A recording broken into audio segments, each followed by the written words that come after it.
You're preparing to present your findings regarding a potential new project to a senior leader. You're probably a little nervous and are working on how to communicate your ideas so they'll be well received. Where should you start? How much detail should you share? And how do you make your case so it's heard, understood, and accepted? I'm Suzanne ElNaggar, executive coach and founder of VantageShift. I empower leaders to transform from reactive to strategic, to lead with confidence and clarity, and to amplify their impact. In this video, we'll cover 3 important recommendations for communicating effectively with senior leaders and executives. You'll learn how to structure your communication, how to adapt your style to theirs, and how to demonstrate that you think like an executive. First, let's look at structuring your communication. Think about how you want information to be shared with you. When you're extremely busy, under a lot of pressure to produce results, and feel as though you barely have time to think, this is not the time for small talk,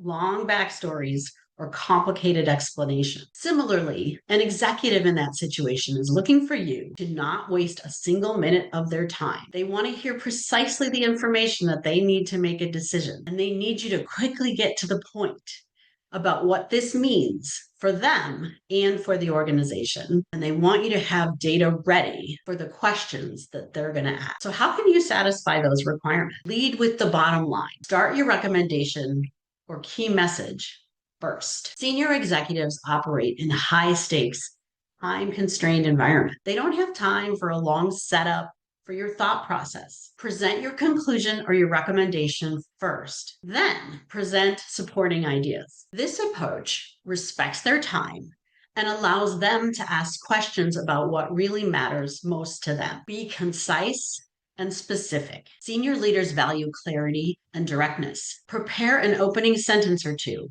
elevator pitch style, without a lot of lead up or explanatory context. Follow with brief main points to back up your conclusion or recommendation. Then let the exec ask for whatever they need to know. Frame your ideas in terms of the business impact. Connect your message to what's important, such as organizational goals, financial implications, or competitive advantage. Effective leaders are keenly aware of how their work translates into business outcomes. Stated in this manner, your ideas will resonate with executives because the ideas speak to their priorities. Anticipate questions and prepare data to answer them. Yes, you lead with the conclusion, but you should also have supporting details on hand. Senior leaders will want to know how you reached your conclusions, so prepare the why behind your recommendation with relevant data, the risks considered, and alternative approaches that you evaluated. Secondly, let's examine how to adapt your communication style to match executive preferences. This recommendation falls under the category of know your audience. Everyone has a unique style that characterizes how they communicate. The most talented leaders know how to flex their style when needed. When you're talking with an executive whom you're trying to persuade, that ability to flex will often be the key to having your message land the way you intended it to. It's important to know the communication preferences of the person or people you're talking to. Adapt based on the cues that you're receiving. Use words and phrases that they would normally use, and choose the best communication channel for your message. What can you do to communicate in a way that has the best chances of your message being well received? Understand the individual communication preferences of your audience. Have you observed that they're visual or auditory learners? What level of detail do they need? Some executives prefer to receive detailed documents that they can review in advance.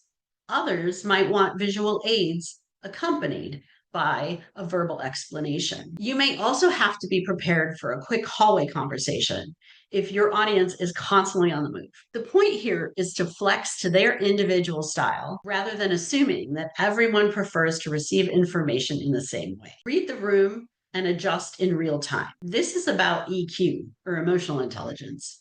Be cognizant of verbal and nonverbal cues. If an executive is leaning back and seems distracted, you're going to need to get to your key point fast. If they're leaning in and asking questions, then they're interested. Sometimes you will find yourself talking with someone who isn't showing much in the way of reaction or emotion. In that case, the safe path is to concisely and clearly state your main points and then invite them to share their thoughts. Use their language. Listen to how senior leaders in your organization describe priorities and challenges. Mirror that language in your communication. Listen carefully to know how the executives speak. This will help you home in on the exact priorities. For example, if the CEO talks about customer lifetime value, that's actually different from talking about customer retention and points to slightly different priorities.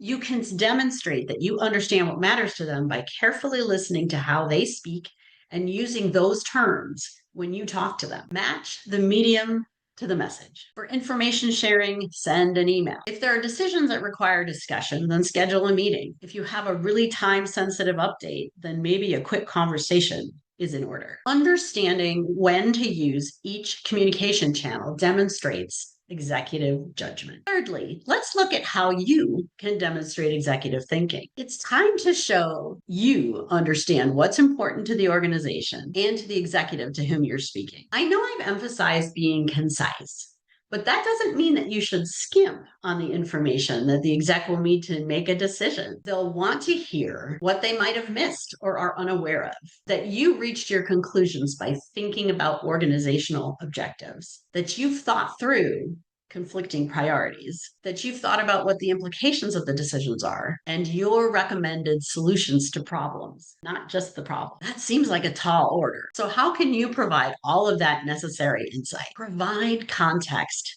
that they might not have. Senior leaders are often a little bit removed from the day-to-day operational details. Be the one who provides the information and identifies the patterns, risks, or opportunities that might not have been apparent to them. Connect your work to enterprise strategy. Don't just tell them what you and your team do. Explain how your work advances company-wide objectives. Executives want to understand the strategic relevance of initiative. Showcase the connection between your work and the organization's goals. Present trade-offs so that they can make an informed decision. Senior leaders make decisions by weighing conflicting priorities. Demonstrate that you've thought about the competing priorities by presenting a few recommendations and the pros and cons of each. You can, of course, state your preferred recommendation after sharing all of them, but this gives you an opportunity to talk with the exec as their peers would. It shows that you think like an executive. Identify implications of the decision. Discuss dependencies and downstream effects of the decisions. Strategic foresight,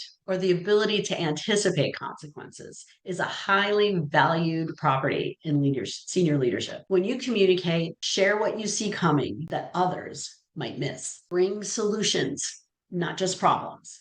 When raising issues, come prepared with recommended approaches. Being a senior leader requires not just problem identification, but also problem solving. Frame challenges as, here's the issue, here's what I recommend we do, and here's what I need from you to execute. So in this video, you've heard how you can communicate more effectively with senior leadership at your organization. We've discussed how to structure your communication, how to adapt your style to theirs, and how to demonstrate that you think like an executive. What would you like to do with this information? If you're ready to accelerate your journey, I'd love to support you. Book a free discovery call at VantageShiftCoaching.com. I'm Suzanne ElNaggar, helping you become the senior leader whom everyone listens to.